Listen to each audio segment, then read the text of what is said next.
On this Wednesday night, Britain says enough with the Kremlin's sarcasm and defiance and takes action. Theresa May says the Russian state tried to murder a former spy and his daughter. Now nearly 24 diplomats are getting tossed out of the UK. But some say the response is too much bark, not enough bite. Also tonight, U.S. high schoolers walk out en masse. We're on the ground in Parkland, Florida. And we'll take a brief moment to remember the life of the incomparable Stephen Hawking. This is The National.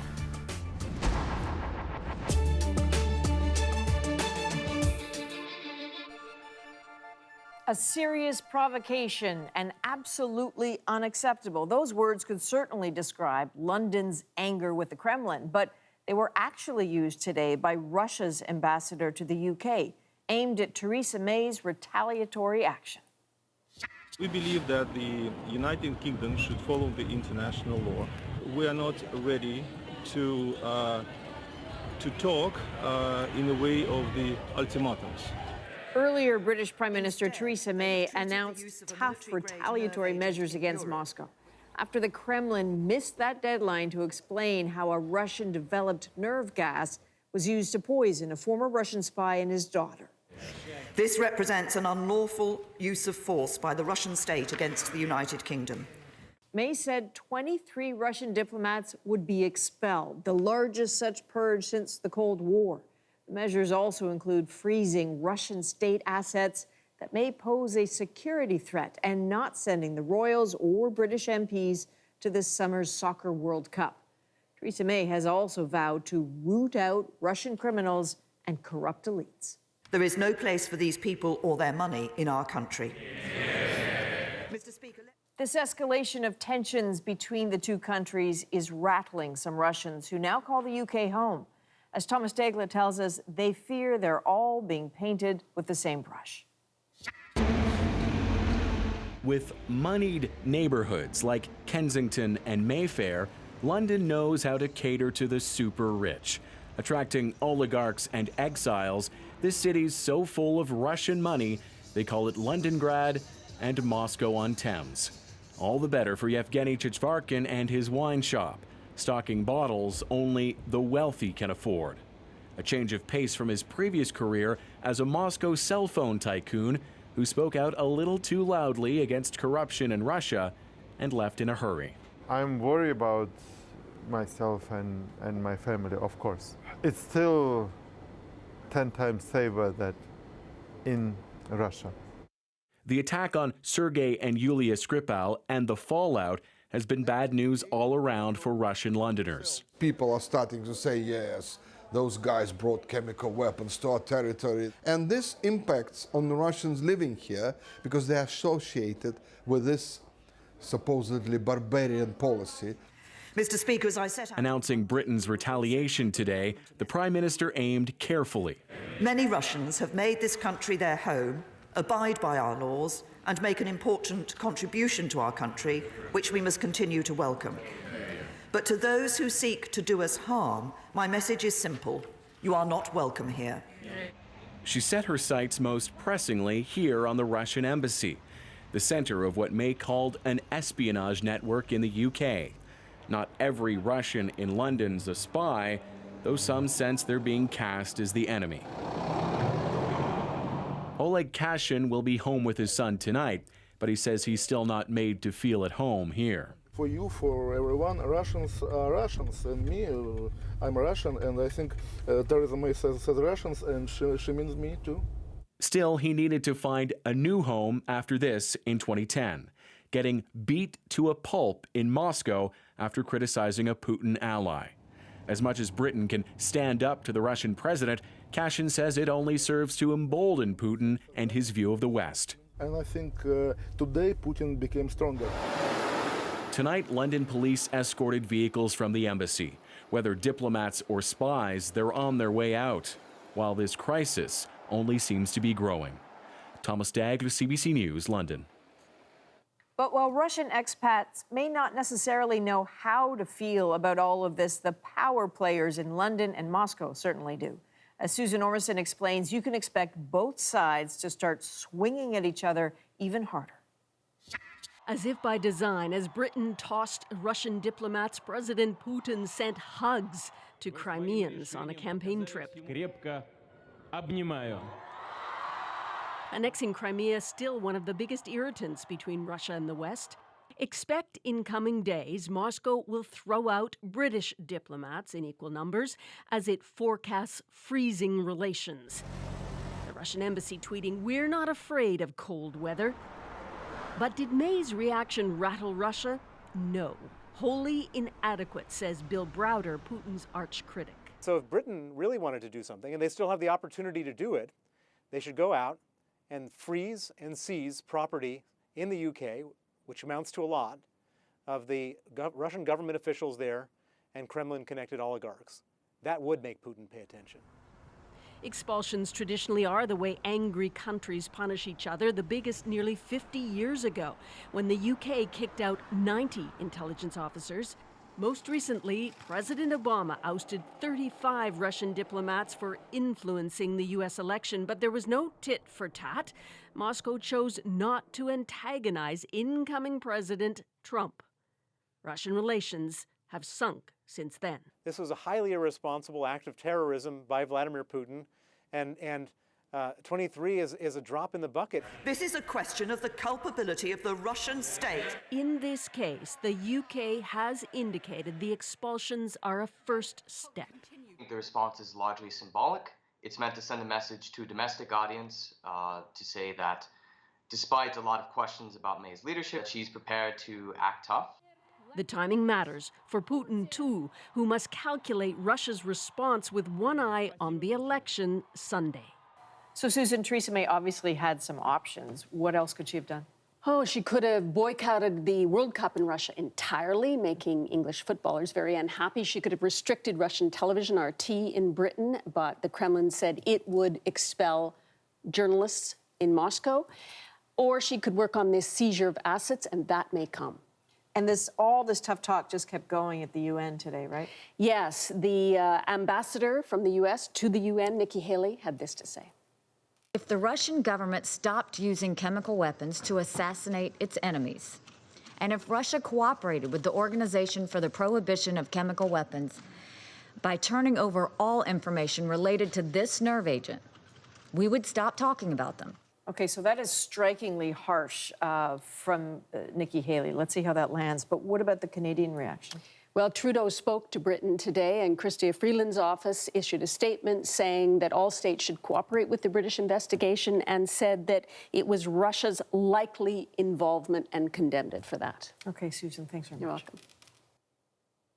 Turning their moment into a movement, the kids of Marjorie Stoneman Douglas High led nationwide protests this morning. We'll take you to Florida in a moment, but first, a look at the tens of thousands of teenagers saying enough is enough. Demand common sense gun reform! Never again! Never again! Never again! We are tired of fearing for our lives! 1, 2, 3, 4! All we want is gun reform! Organizers had hoped about 3,000 schools would take part, with students walking out for 17 minutes, one for each of the 17 people killed at that high school in Florida exactly 1 month ago. At Columbine High School, hundreds remembered their own dead. 12 students and a teacher killed back in 1999 when such attacks were still a rarity. Some students in Canada walked out too, a gesture of solidarity.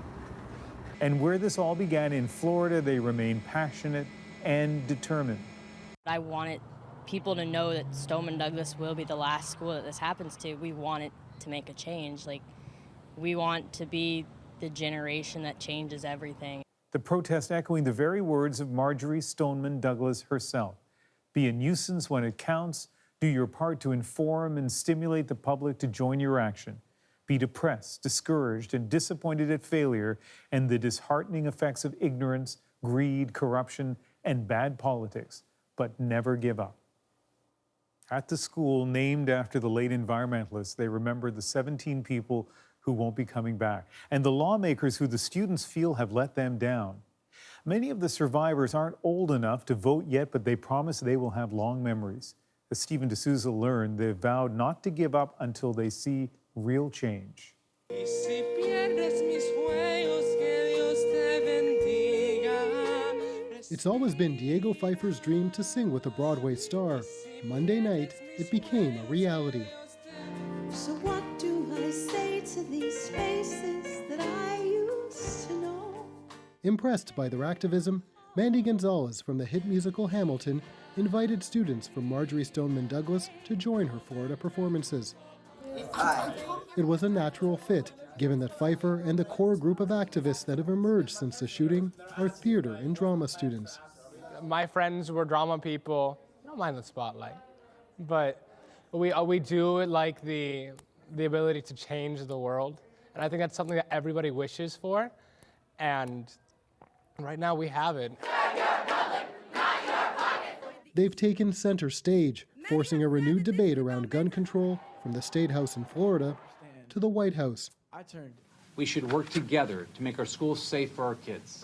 Last week, Florida's governor signed a new law raising the minimum age to buy a firearm to 21 and banning the sale of bump stocks.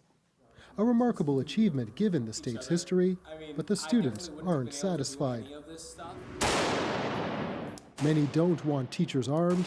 They do want a ban on AR-15 style weapons and tighter background checks.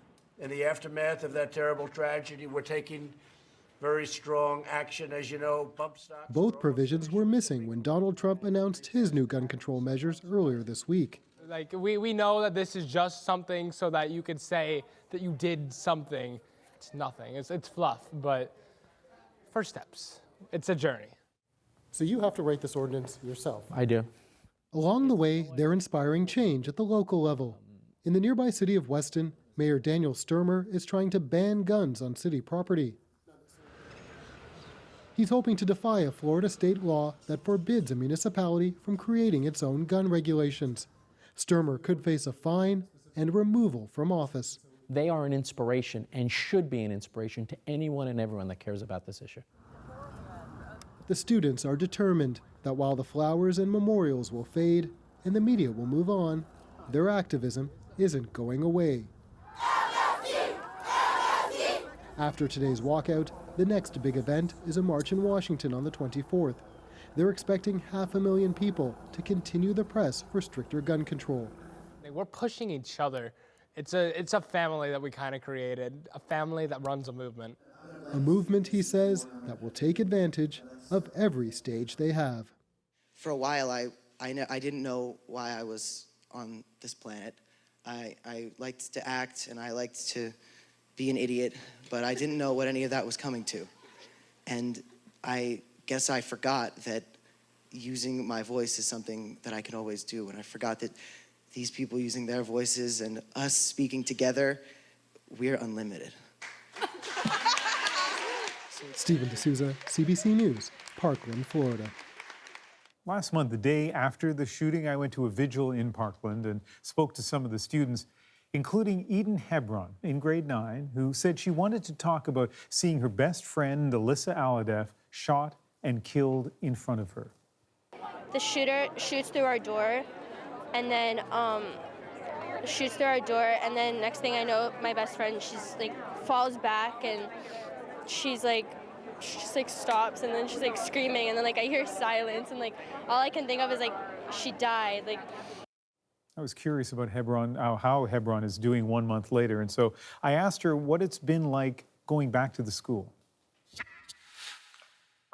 It's very hard because, you know, I look at the building and it all comes back to me, and when I'm sitting in class and like, you know, the kids who I had classes with, they're no longer there. I mean, like in my biology class, I sat right behind Alex Schachter, and he's not there anymore. And I'm just looking at an empty desk. And Gina was in that class too. And it's so hard to think that these kids are gone. Like I just think they're on vacation or they were sick that day. And then I realized like they were shot and they're dead. How would you describe how the students as a group are doing 1 month later? Right now it's kind of just like we're all broken and we're all, you know, traumatized and we're all grieving, but you know, we're all a family, and you know, some of us get upset like when we look around and there's cameras all over. And you know, like obviously I'm I very like want to get the story out there and everything. But for us, like I know a lot of my friends they just want to go back to normalcy. And for us, this is so out of any one of us could imagine, that we all kind of just want to get back on track, and we want to be able to not act like it was before, but be able to do the things normally that we were able to do before. How long do you think that's going to take? I don't think that, everything will go back to normal for a while, but I do think, maybe in a few weeks it will start to die down a little. And, I think right now, like, this topic is the only conversations I have. Like, whenever I talk to a friend at lunch, at school, in class, it's only about the shooting. It's about, it's whether like, oh, did you see Alex die? And I'll be like, yeah, I did. And, it's a lot of us just want to figure it out. And I think that in a few weeks it will start to not be our main priority in conversation. Eden, we appreciate you speaking with us. Of course. She's just 15 years old. As we mentioned, there is another big event ahead, March 24th, Saturday after next. Thousands expected in Washington for what's being called March for Our Lives. But Andrew, let's move on now to a story affecting children in this country. Yeah, but in a very different way. CBC News has learned of some troubling allegations involving a foster care operator in Manitoba. The core question here, are high-risk kids properly being taken care of, particularly in a system where almost every single child is Indigenous? Well, as Katie Nicholson shows us, getting a clear answer is proving to be almost impossible. Children in care deserve... Bernadette Smith isn't just the opposition critic for child welfare. She used to be a client. Today, that meant calling out the minister responsible for child welfare after explosive allegations against a foster care operator. This minister still hasn't answered my question. For 8 years, Manitoba's Dakota Ojibwe Child and Family Services sent high-risk, high-needs children to a private service provider called Specialized Foster Homes in Brandon. But 2 years ago, the agreement fell apart. The reasons now clear. In new court filings, the Indigenous Family Service Agency alleges Specialized Foster Homes let children in their care engage in illegal activities and do drugs, let staff who were subjects of abuse allegations provide care, engaged in inappropriate discipline procedures, and failed to ensure appropriate criminal records, child abuse registry, and prior contact checks have been conducted. If these allegations are proven to be true, it's troubling. Also troubling to Smith, there have been at least 5 provincial investigations into that foster home operator since 2014, and one by the Manitoba Children's Advocate. Yet none of the findings have been made public. Well, what is the point then? First Nations family advocate Cora Morgan worries the blanket of privacy around the investigations keeps the public in the dark about the problems in the system. Mainstream society needs to know, because, I want to believe in the days of residential school, mainstream society wasn't aware of what was happening to these children. For its part, Specialized Foster Home says the first priority for us and our teams has always been the safety and well-being of the children. Its owner continues to provide other services for vulnerable kids, including temporary places of safety for children in crisis. In fact, it received more than $1.5 million from the province last year. Which brings us back to Manitoba's question period. Why is this minister continuing to pay someone accused of putting kids at risk? Protecting vulnerable children is something that we take very seriously. As proof, the Minister of Families produced this letter sent 2 years ago to the Children's Advocate, demanding it look into what happened at those foster homes. The minister said that resulted in recommendations and the concerns are being addressed. But like the reports before it, the details will not be made public. Katie Nicholson, CBC News, Winnipeg. There's one more thing I want to show you about all this. There are about 11,000 children in foster care right now in Manitoba. That's almost double what it was 10 years ago. And 90% of those kids are Indigenous. Let's take a look now at what else we're working on tonight on The National. A narrow and unlikely win for the Democrats in the Pennsylvania special election. Is that a bad omen for Donald Trump? CBC News has learned just how bad things are inside 24 Sussex and how much it will cost to fix. And we continue our special CBC News series about the world's water shortages. Tonight, we meet people looking for solutions. If we ever have to, we are going to turn this into a composting toilet, which I have mixed feelings about.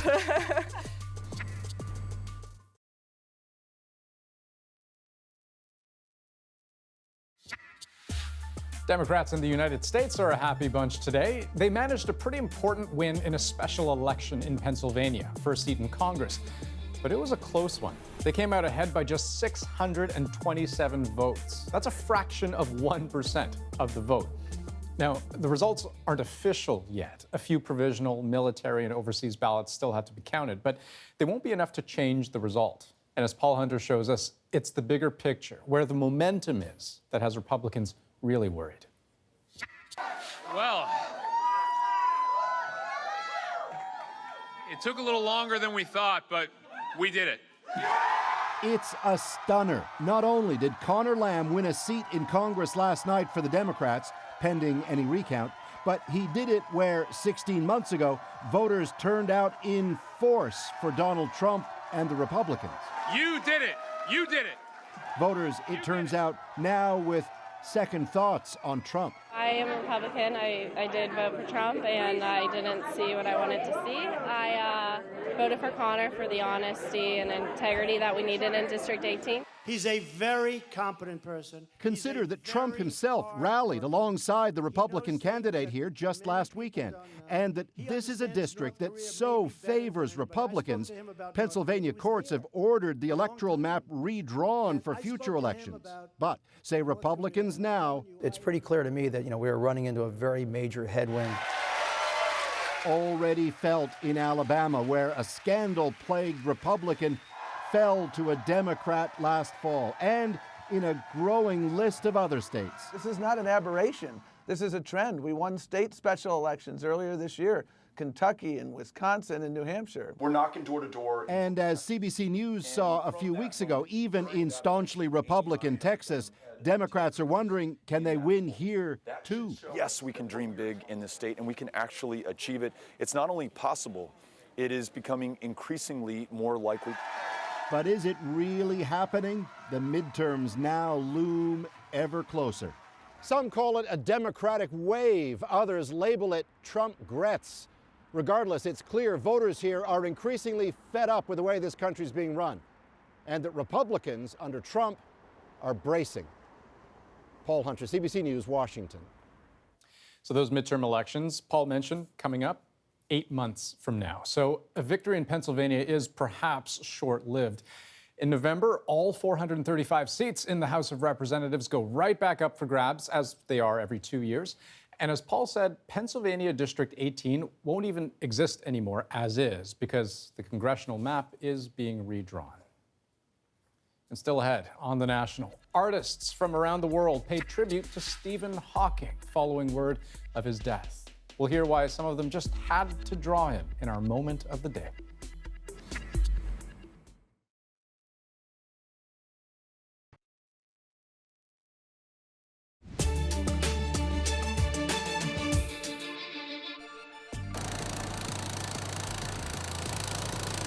Tonight on The National, another winter wallop for parts of the Maritimes. A powerful nor'easter hit the region today, bringing with it heavy snow and high winds. Plus, lots of problems. In New Brunswick, all schools were closed for the day.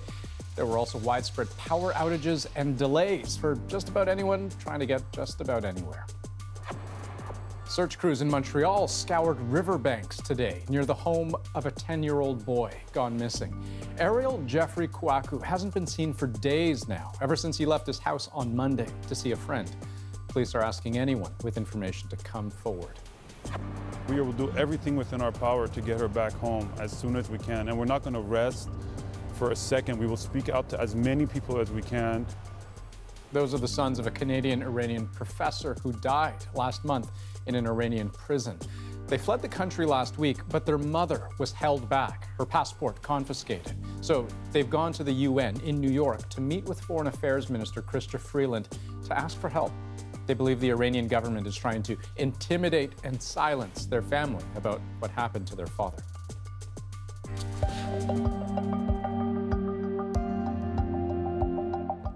week, we've been talking about the water crisis in Canada and around the world. We started in Cape Town, South Africa, which is surrounded by water and yet running out of water. A situation so desperate, the same technology used to drill for oil is now being used for the treasure of fresh water. The city's dilemma is just part of the global water crisis that will almost certainly get worse before it gets better. After looking at the problems, tonight we hunt for solutions. Margaret Evans takes us back to Cape Town, where people are rearranging their lives to get ready for day zero.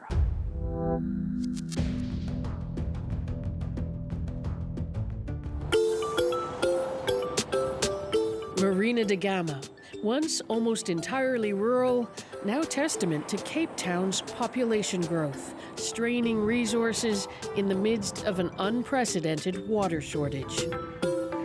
Masha Dutoy has seen the future. She imagines it for a living. A science fiction writer and artist who believes Mad Max scenarios for the Cape Town of tomorrow aren't really so far-fetched. Even if day zero doesn't happen and they don't actually switch off our water, I don't think we're very soon going to go back to the days when we didn't have to think about it. And Dutoy has thought about it more than most. So this is the basin. Just about every nook and cranny in the house she shares with her husband and some friends from the animal kingdom is geared towards saving water. The most important is the simplest, catching rain, if it comes. So you've got our main water tank, 1,000 litre. It's full. It feels such a good feeling. Yeah. You can feel the water's cool, and they run over into a bin here.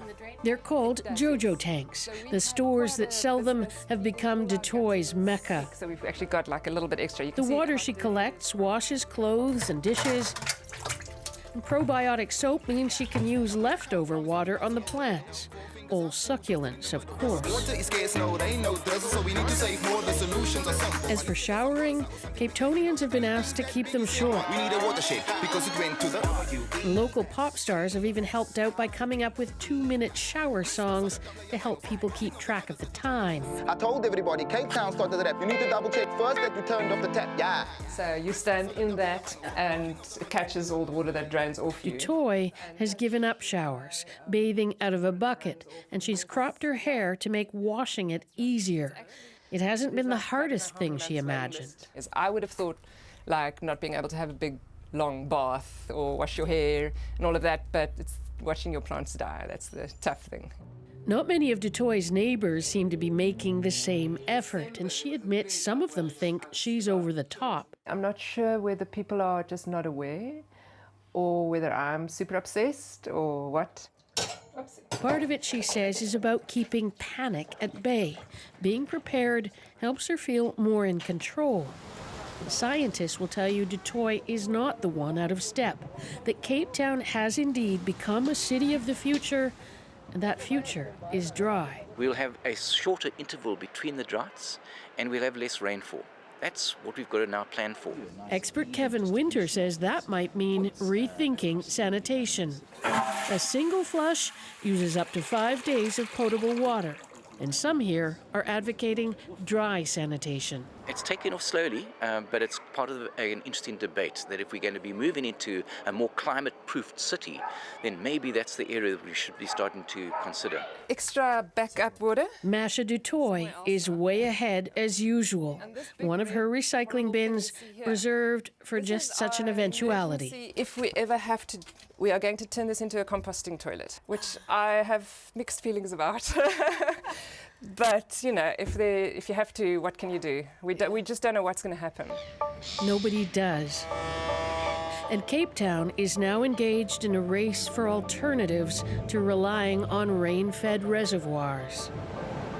A desalination plant is being constructed just down the coast from Marina de Gama.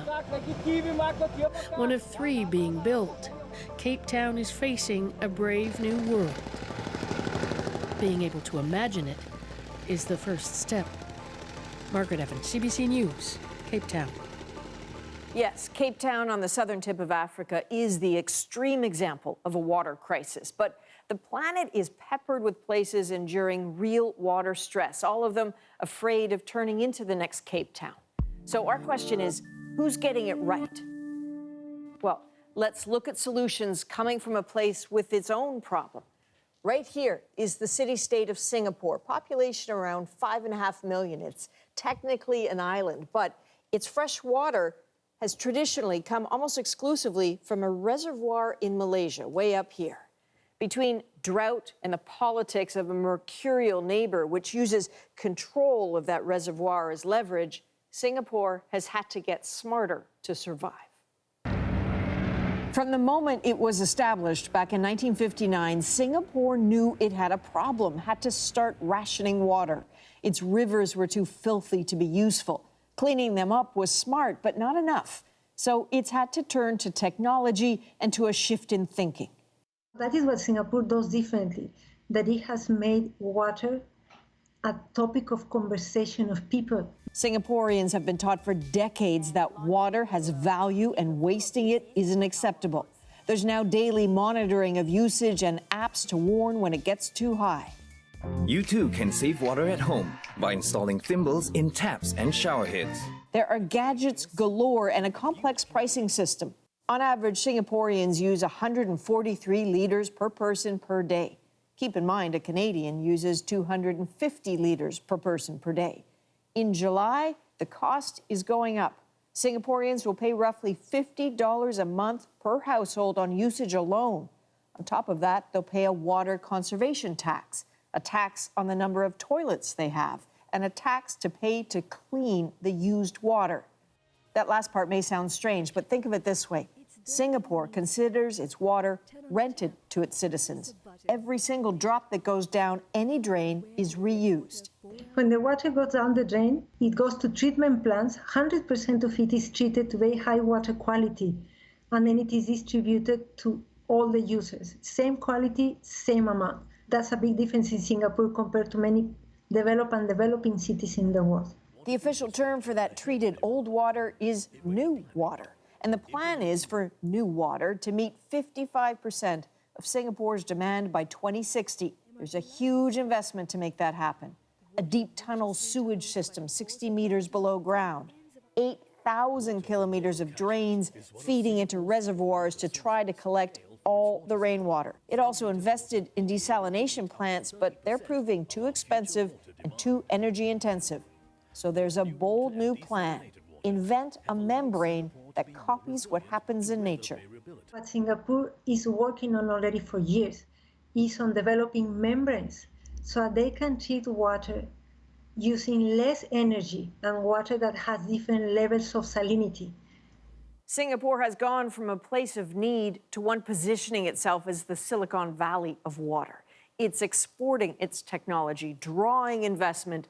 It's even starting to boost the amount of treated water it sends back to Malaysia. Our special water coverage continues with Derek Stoffel this Sunday on The National. The water problem isn't going to get any better. Derek looks at how Israel and its neighbors are putting politics aside to work together in one of the world's driest regions to capture every drop of water they can. See? This is all rainwater that has been collected from the roof.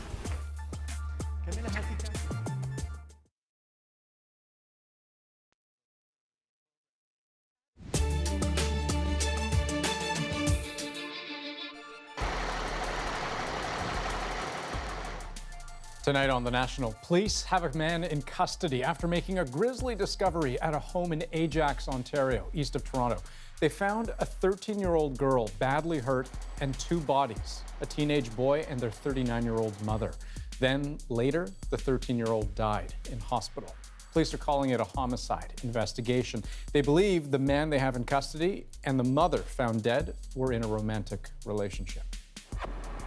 Also tonight, a North America-wide recall from Ford, including 62,000 vehicles in Canada. The problem is steering wheels coming loose on certain Ford Fusion and Lincoln MKZ models made between 2014 and 2018. According to Ford, the problem has caused at least 2 crashes and 1 injury. And a teacher in California has been placed on administrative leave after accidentally firing a gun in class and injuring 3 students. and then I look at my shirt like that, and there's like blood on my shirt, and then I like wipe my neck kind of, and a bullet fragment comes off my neck. Believe it or not, it happened in the middle of a gun safety lesson. The teacher, also a reserve police officer, was pointing his gun at the ceiling, apparently to make sure it wasn't loaded, and then it went off. That student hit by the metal fragment was taken to hospital.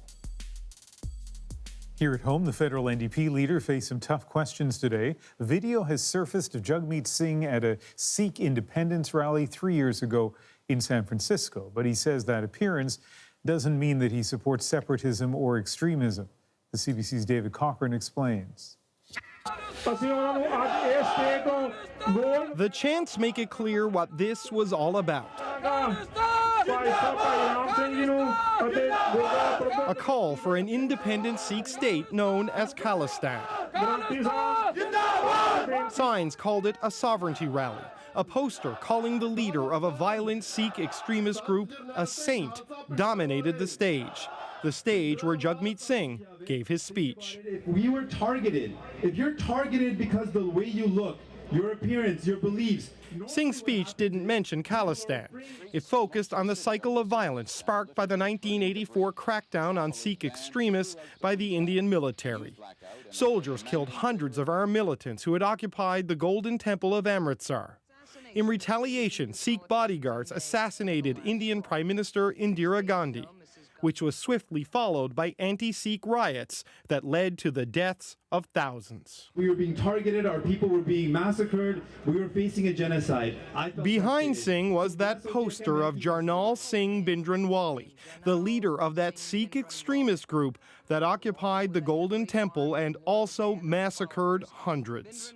In a statement, Singh said he was at the rally as an advocate for peace and human rights, to focus on helping Sikhs move through the pain and trauma of that 1984 massacre.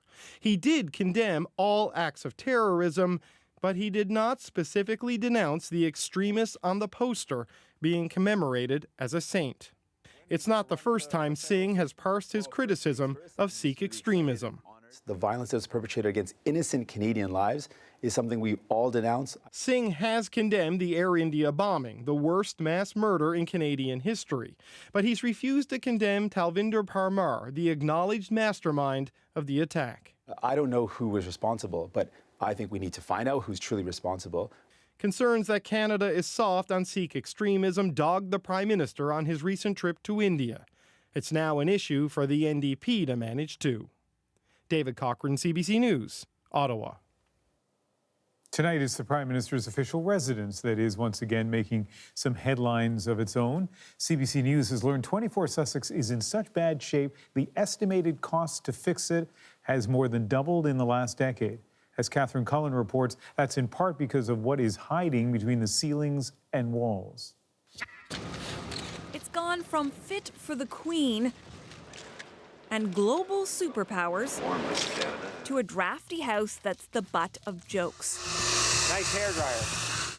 Now, CBC News has learned the 24 Sussex asbestos problem is worse than originally thought. According to an engineering report obtained through access to information, the grey plaster layer that forms the majority of the walls or ceilings of the subject building were noted to be asbestos containing. That's on top of the asbestos they already knew about in some pipe insulation, drywall compound, and floor tiles. The report says it can be left alone as long as the building is maintained. Well, I'm not surprised. Laura Lazansky notes the fire retardant, now known to cause cancer, has been used in many public buildings. Now, just because you're exposed to it doesn't necessarily mean you're going to develop an asbestos-related disease. But the longer you're exposed, the potential risk grows exponentially. While generations of politicians and their families have tried to make 24 Sussex home, it's clear they didn't all love it. Listen to what Lester B. Pearson's wife thought. And it might have been more practical to tear it all down and begin again. A decade ago, the Auditor General said repairs alone would cost nearly $10 million. But the document CBC News obtained mentioned more fixes are now needed at an estimated $26 million.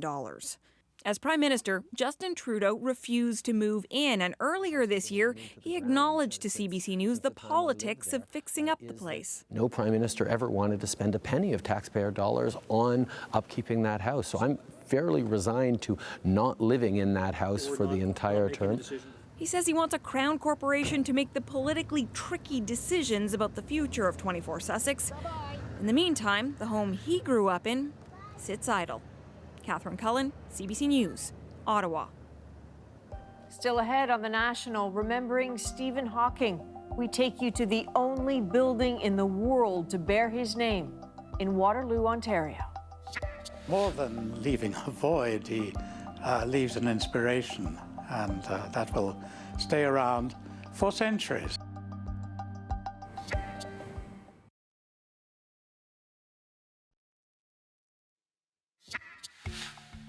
Cambridge University's flags are at half-mast, with students lining up to pay tribute to one of the world's most gifted scientists ever to wander the school's halls.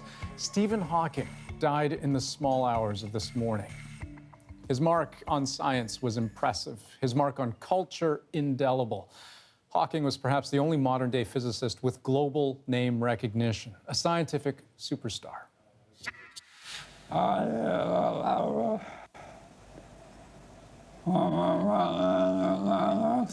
think I knew from about the age of 9 or 10 that I wanted to be a scientist. Science will remember how Hawking helped to define modern cosmology, the structure and story of our universe from black holes to the Big Bang. But even more remarkable was bringing that science to the public. His 1988 book was translated into 30 languages and went on to sell 10 million copies. Wherever he went, he was a sensation. Early on, Hawking became a kind of living symbol of the power of genius, our gargantuan mind soaring beyond the boundaries of a small, fragile body, transcending even that cliche with wit and a Cheshire cat smile. My original aim was to write a book that would sell on airport bookstalls. But for that, maybe the publisher should have put a naked woman rather than me on the cover. Life with his condition wasn't easy, but his decades-spanning career continued undiminished. I have been wheelchair-bound for almost 4 decades, and the chance to float free in zero-G will be wonderful. He pushed against his own limits while calling for humanity to transcend its limits, supporting space exploration and the search for extraterrestrial life. And he never stopped writing, never stopped publishing. Stephen Hawking, the world's smartest man.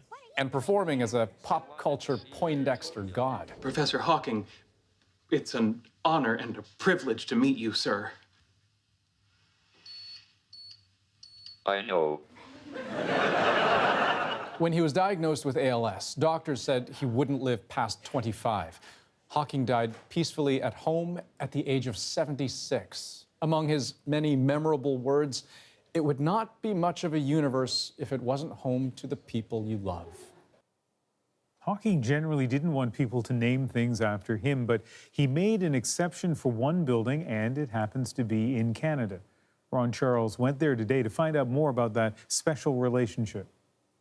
Stephen Hawking looms large at Canada's Perimeter Institute, a well-funded centre where the world's top theoretical physicists hash out ideas. Before Neil Turok became the Institute's director in 2008, he was a Cambridge University colleague of Hawking's, which is how he convinced Hawking to lend his support and his name. Stephen was the very first person to accept a visiting research chair at Perimeter, and that sets the standard. Hawking did 2 short stints here as visiting chair. Back at Cambridge University in the 1980s, Canadian Raymond Laflamme was among Hawking's small group of postgraduate students. Today, Laflamme heads up quantum computing research at the University of Waterloo and works with Perimeter. From an intellectual point of view, working with Stephen was incredibly motivating. He has great ideas. He challenges the students to kind of think deeply, pick up really interesting questions. Hawking's relationship to Canada was not solely through the Perimeter Institute. John Polanyi, a Canadian Nobel laureate in chemistry, met Hawking on several of his trips here. More than leaving a void, he leaves an inspiration, and that will stay around for centuries. It's no exaggeration. At the Perimeter Institute, a wing had already been named in Hawking's honor, the only building in the world he allowed to bear his name. Ron Charles, CBC News, Waterloo, Ontario. Stephen Hawking's death brought an outpouring of tributes from around the world, including from artists who paid their respects the best way they knew how. These are just some of the illustrations that were quick to make their way online, highlighting Hawking's universe as they saw it.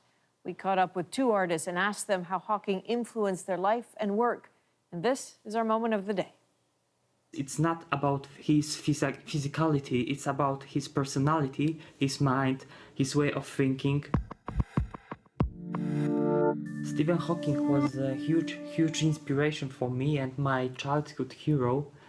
In my art, I'm interested in space, galaxy, planets, and Stephen helps me understand the nature of the reality. I've decided to make an illustration for him and not show his wheelchair. For me, he was the biggest thinker ever. Stephen Hawking, to me, represents somebody who lived completely untethered by the rules of our reality. I think he lived in absolute defiance of what we thought was possible. You know, one thing I'll add, just because the one illustrator talked about not wanting to show the wheelchair, it's actually interesting to note, Hawking in many interviews often spoke about how he didn't see the wheelchair or his condition as limiting him at all. He still pursued everything in life that he thought was worth pursuing, wheelchair or not. Right, in some ways it gave him wings, but everyone is noting online, too, that there's some sort of symmetry in the date of this death, that he died on Einstein's birthday and on Pi Day. And speaking of online, I just woke up like a lot of people did to so many social media messages, not from scientists, not from diplomats, just friends of mine who clearly were moved by his life and his death. That is The National for March 14th. Good night. Good night.